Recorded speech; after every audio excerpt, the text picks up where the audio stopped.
Not long after AYSO leaders Americanized soccer and moved it into the suburbs, ambitious parents decided they wanted more for their young players.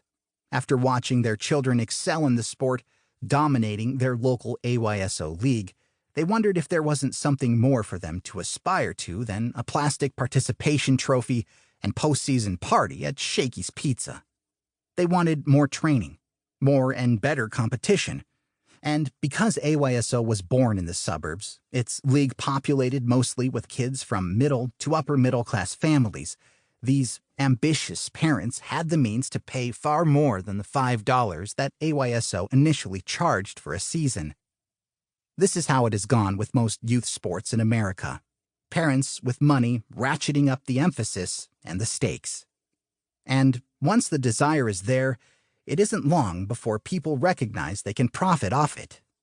Parents who want more for their child, especially ones who don't know the sport or what exactly more looks like, make the best customers.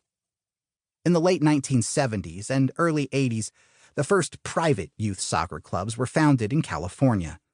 Such clubs existed already on the East Coast, but the spread in California was swift and pervasive, an industry popping up that quickly changed the game nationwide. These clubs purported to offer exactly what parents sought: better coaching and stiffer competition, and they also hosted and traveled to tournaments, providing a way for parents to measure their children's abilities against kids from different areas. The Kumbaya soccer of AYSO, the neighborhood leagues, didn't go away, but running parallel to that recreational soccer was a more serious and expensive version. And it wasn't long before it was the dominant form of youth soccer, at least for families, quote, serious about the game. As you move through America's youth soccer development system, you quickly get familiar with the term, pay-to-play.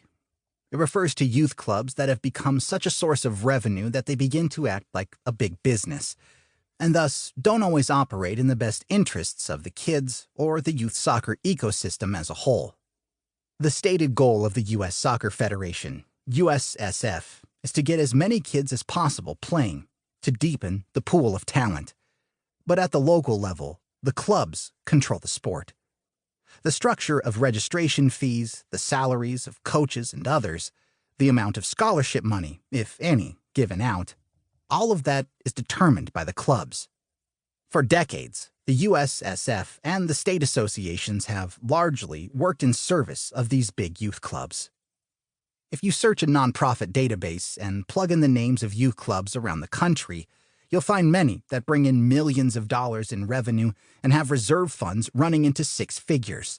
You'll find executive directors who make hundreds of thousands of dollars a year, directors of coaching who do the same, and treasurers who make nearly twice the median salary for the area in which the club is located.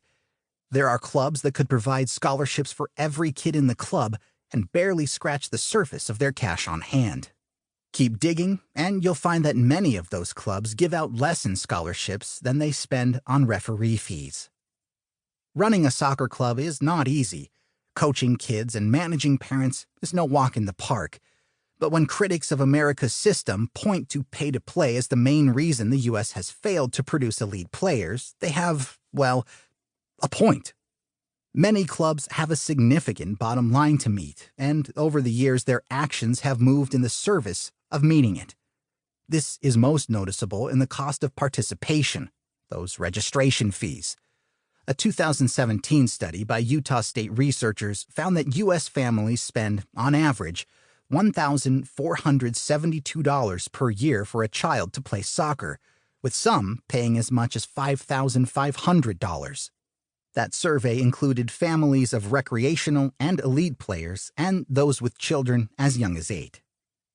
In 2019, famed Swedish forward Zlatan Ibrahimovic, upon leaving Los Angeles, where he played 2 seasons with the LA Galaxy of Major League Soccer, told GQ Italy that while living in Southern California, he had paid around $7,000 per year for his sons, ages 11 and 13, to play soccer.